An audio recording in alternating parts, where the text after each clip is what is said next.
I'm sure you've heard the quote, energy goes where attention flows. And this is such an important thing to keep in mind at this time of year, especially when we're reflecting on the past year and also getting ready for a new year. And one of the most crucial things, meaningful things you can do to kind of even decide what you want your goals to be for 2025 is doing an energy audit.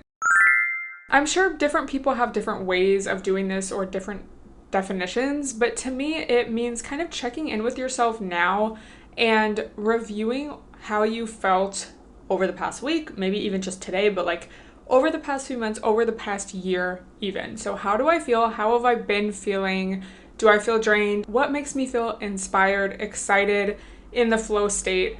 And then you look at where your energy is going most in your day to day. If you find that a lot of your energy is spent scrolling or arguing with people online, your energy is just focused so much on other people and making sure they're good and they're taken care of, but you're not really putting that much energy towards yourself, that's definitely something to keep in mind. I think this is so crucial and meaningful to do, like an energy audit, because so much of change and growth comes from the everyday step-by-step, little steps, like the little habits that you have.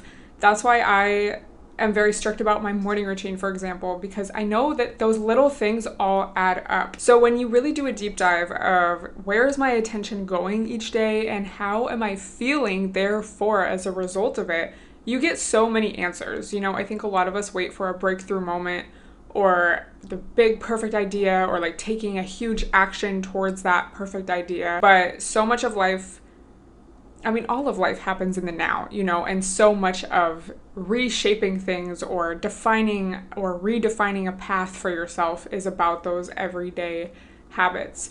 So do a little energy audit. I think this is also a great way to do some end of the year journaling, Let me know if you guys want some journal prompts in the newsletter, weekly newsletter every Sunday. It's actually nice because that's, first of all, such a relief. We don't have to constantly wait on these huge breakthrough moments. And it's also kind of nice that it's something you can control to some degree. Obviously, if you have responsibilities, if you have kids, if you have a job, school, like things you have to do, at least you can work around that. You can control your morning routine to some degree, So having an open mind, be willing to be honest with yourself about your everyday habits and where your energy is going and just kind of reorganize, Welcome back to the Stella podcast, y'all. The podcast where we just chat, TBH. Like, I'm all about becoming the best version of yourself, having a laugh along the way. So make sure you subscribe if you're not already. Podcast is available on YouTube, Spotify, Apple Podcasts. Follow me on IG. I have been watching The Later Daters on Netflix. I saw a couple clips on TikTok and I just needed a new show to watch, so I gave it a try and I am kind of hooked, honestly. It's like a kind of a dating, not like a dating show, but like a dating show. So there'll be like these main characters that are later in life, like they're all in their 50s and 60s, some of them even in their 70s, and they're looking to get into dating again, whether that's like their spouse has passed away or they've been divorced for a while, they've just been single for a while. And there's a dating coach that kind of assists them through finding somebody and like just getting more comfortable with going on these dates, and they go on blind dates, and it's just so good. Like, Michelle Obama produced the show, and I like it because it's entertaining, but they also have some good tips and insight. I love the dating coach. She seems so sweet and just very knowledgeable and smart. Something on this subject of energy auditing that really stood out to me is there's this one lady, she's 70 years old. She is such a character. She looks amazing, honestly. When they introduced her as a contestant or like as a person, a character on the show, the dating coach asked her like, why did you want to do this? Like, what are you looking to get out of this?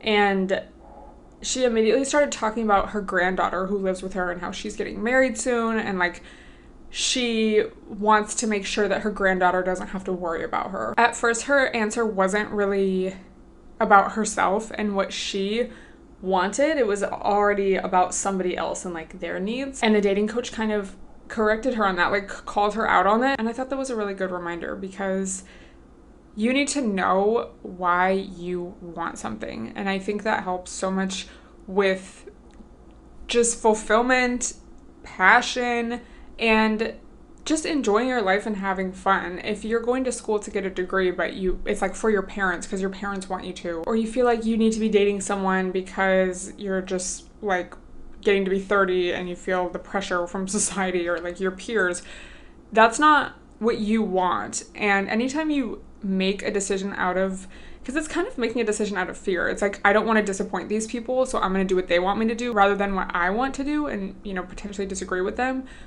It's like whenever you make that externally based fear decision, it's always going to backfire, whether now or down the line. So just having really clear reasons and a really clear vision for how you want your life to go. And it's just so true that everything else will fall into place. And when you're truly in alignment with yourself, other people's opinions matter so much less because you just feel so much more confident and secure within yourself. If somebody challenges you on a decision you made or like what you're doing with your life at this point and you don't really know why, or like you're doing it for the wrong reasons, like someone else wanted you to, or you're like scared to actually go after what you want, it's like gonna hurt because they are kind of attacking whatever the degree. Maybe it's like a passive aggressive comment at Thanksgiving dinner or something, kind of already a pain point for you because you're not in alignment with what you want to do and want to be.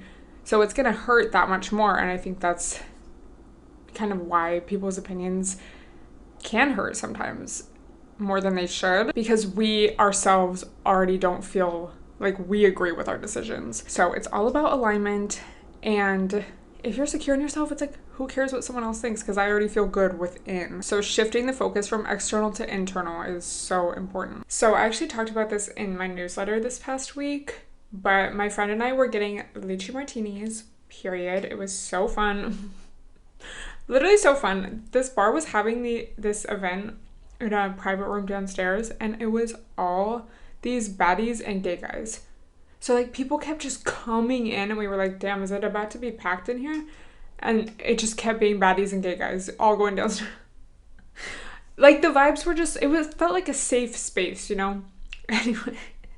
So my friend and I were just talking, and we were talking a lot about just this past year and like memories and dates we went on and things like that. And we both were like, damn, we should have done more. Like we both felt like I should have gone on more dates. I should have gone out more. Like, what was I even doing?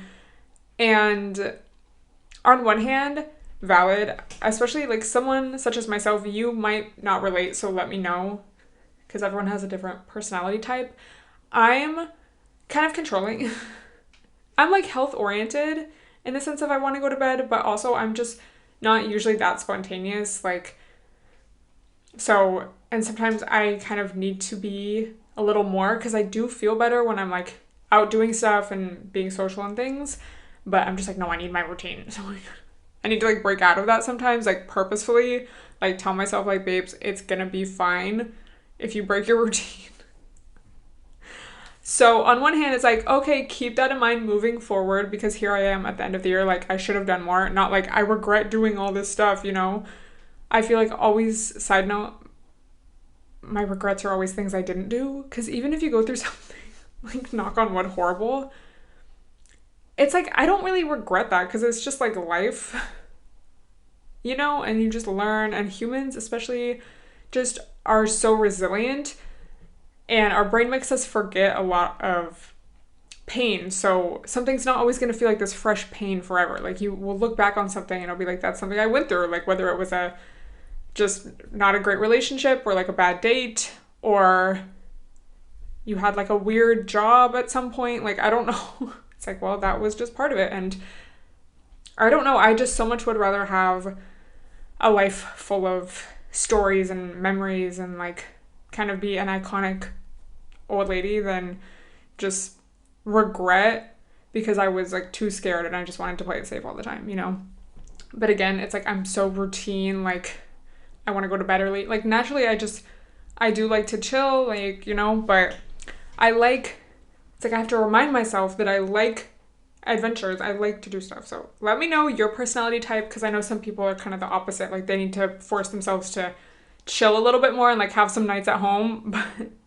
anyway, so on one hand, there's that. It's like, okay, it's a reminder for next year, babe. Just do whatever, like not do whatever you want, but like be more spontaneous. Include that just reminder in life. But then at the same time, it's, shoulda, woulda, coulda.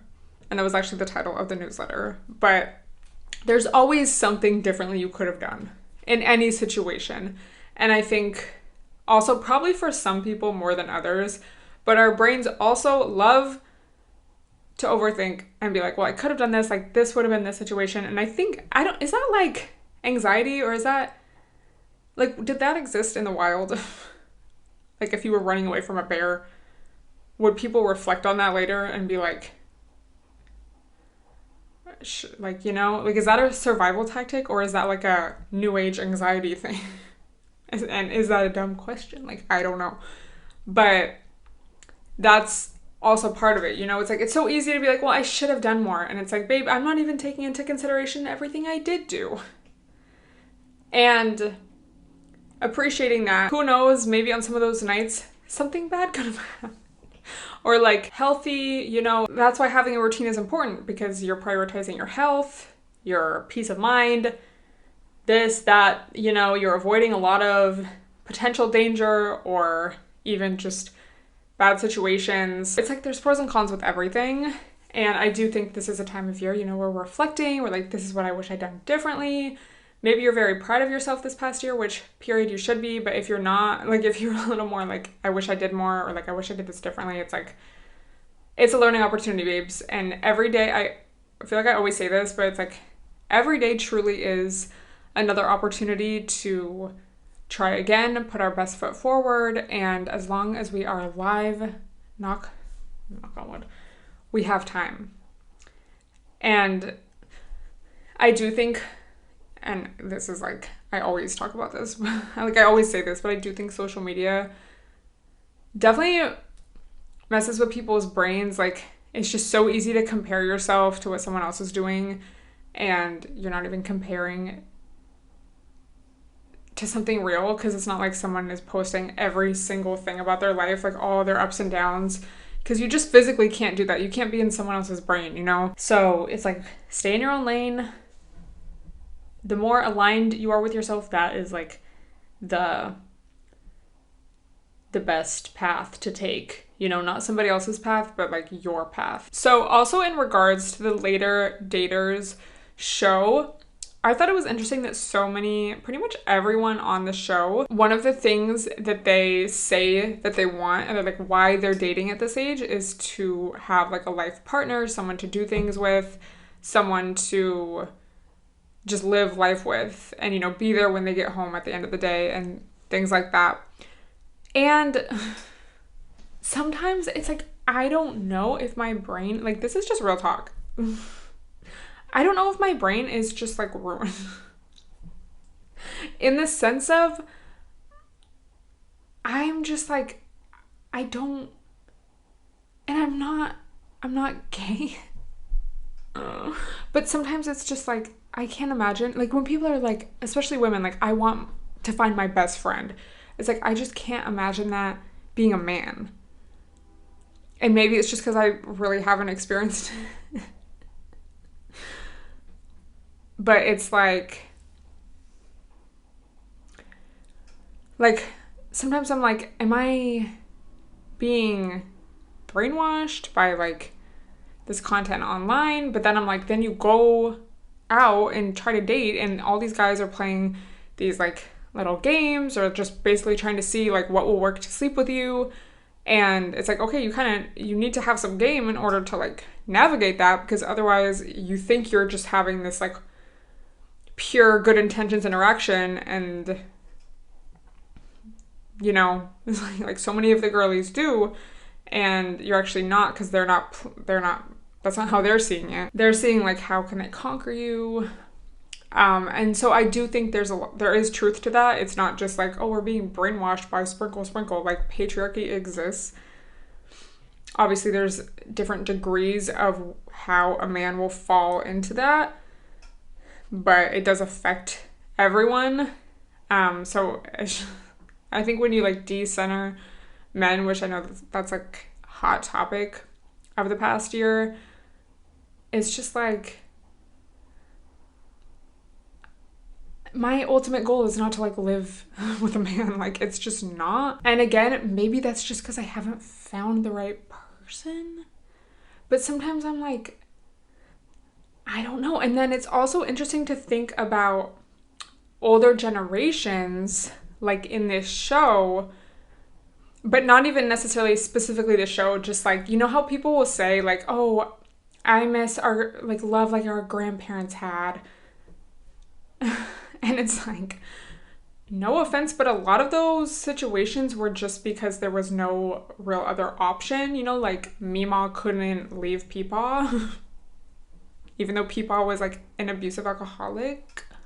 Mima wasn't allowed to have her own like bank account. She couldn't like get her own place, so she had to stay with Peepaw. And then you bring religion into it and like shame and like family and your community judging you for getting a divorce or whatever. So you kind of see why or how women get like trapped in these situations. So it's like, how many people actually had a love or partnership that was like truly good and not like, oh, he was my best friend. We got along so well. He did cheat on me a few times, but we were able to get through those tumultuous times and our love became stronger. Or like, you know, when someone starts talking, like, that's not even an exaggeration. Even, I don't even hate to say it, to be honest, but at the beginning of this year, I read Priscilla Presley's memoir, Elvis and Me. If you watched Priscilla, you know Elvis was very emotionally manipulative towards Priscilla, groomed her from a young age, you know. Like, and even in the book, I don't know if she was trying to protect his legacy or whatever, but she still is like, we remained friends for years. It's like, he was obviously narcissistic, like not emotionally healthy, like just not. She's like, those were the best of times, like. So I just feel like in history, when you look at these examples, it's like so often the woman has to avoid looking at or facing certain red flags. At some point, it's like beyond a red flag. It's like he actually was emotionally manipulative to you, emotionally abusive. He actually cheated on you. He actually lied to your face. That's like not a red flag. That's like just bad. But it's like, you just have to put on a happy face and like, oh, I'm gonna forgive you. I'm gonna be the bigger person. Like, I know you're a good man. Like in The Sopranos, when Carmela wants out, she goes to her therapist and she's like, he's a good husband. He's a good father. And the therapist is like, you're literally saying that he cheats on you all the time and like does all these illegal things. Like, why is that your definition of a good man? Like, what is the truth? Because so much of what we hear and see in media and like even from maybe our own family members is like, we were just best friends. It was true love. We've been married for this many years. And it's like, you're not talking about all the horrible things. But then it's like, okay, at the same time, how much of that is like, no relationship with anybody's going to be perfect. But then there's a difference between like emotional abuse and like somebody left the dishes once and like you had a little argument about that. Like, you know, there was actually a tweet, I don't know if it's still up. This girl's like, I'm so wife coded. I know my time is coming. Being put up is the life for me. And I'm just like, when I see tweets like this, it's like ... because like, not to, you know, make everything a think piece or anything like that, but I do think there's something to be said with, you know, Trump winning the election and Christian nationalist brand, should we say, ideology of like, this is a woman's place and like, oh, the traditional family unit and like make America great, then best times were in the 1950s. And then like soft girl era, I'm just a girl, versus like the girl boss hustle culture of the 2010s, should we say. And I just want y'all to be very smart. Like, no offense to this tweet, but it's like, what do you mean? Because just regardless of all of that, it's like, when I see tweets like that, because I feel like a lot of girls have that mindset, like, I can't wait to get married, happily ever after, that's it. It's like, even with the healthiest couple, marriage is work. You hear every married couple say that, like, marriage is work. It's something you have to actively, like, work on. I'm not married, so I can't say from personal experience, but it's work. It's also, like, a business venture, you know, you're, like, legally bound to each other. Your finances are involved. There's hopefully, like, wills, deeds, etc. And then life still changes once you get married, in the sense of, like, your relationship's gonna look different and feel different after you have kids, after those kids then grow up.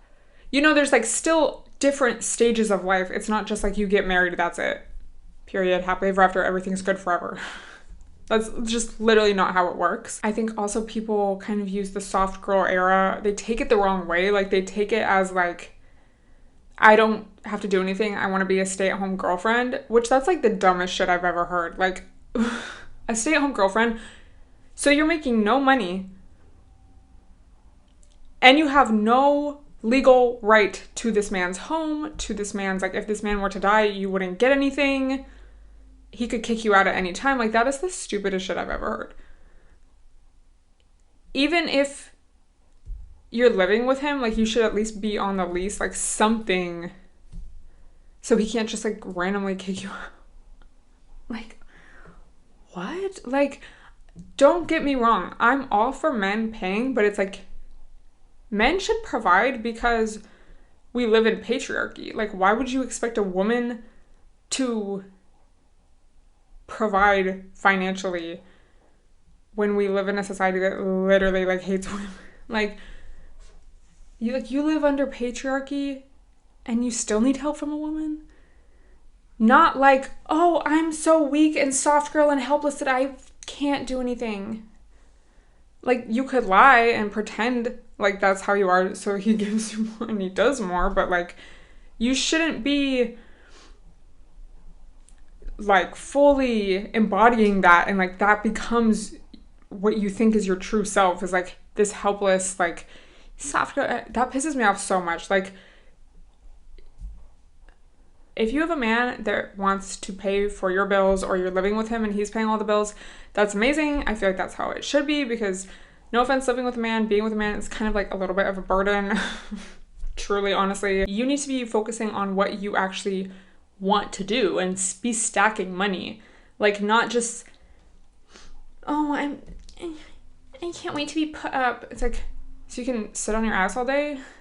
And then that's, like, what the 1950s housewives were doing, and then they had to get lobotomies and be addicted to Quaaludes. And then they can't leave, again, abusive alcoholic peepaw, because they have no money or anything of their own. So be smart. Use it to your advantage. Like Sheer 7 always says, don't lay down with anything broke. Especially come January, y'all. You do not want to be stuck in a situation. Knock on wood for all the girlies. But yeah, I think the soft girl life thing is so dumb. And you know what also, like, I've been meaning to get this off my chest, but I just have, like, no one to say this to.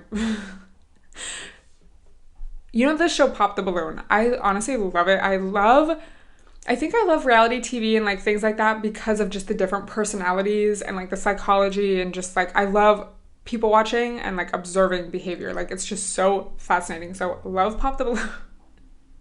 I mostly just watch the clips, but when the girls will come out and the host will ask them, what are you looking for in a man? Like, what are you into? Da, da, da. And they will say, like, I expect gifts. I expect, like, a man to provide. I expect a man to be generous. It always turns the guys off. And I think it's just a really important reminder, if you are dating, or, like, if you are in a relationship with a man and you want him to provide more or to continue providing, actions over words, ladies. They should want to, which means you don't go in there and demand. Because if we're looking at it from, like, if you want to look at feminine, masculine energy, that's kind of masculine. Like, I expect this of you, and, like, time and place for that for sure. But if you're like sitting there demanding, like, I want to be a soft girl, it's like, you're not acting like it.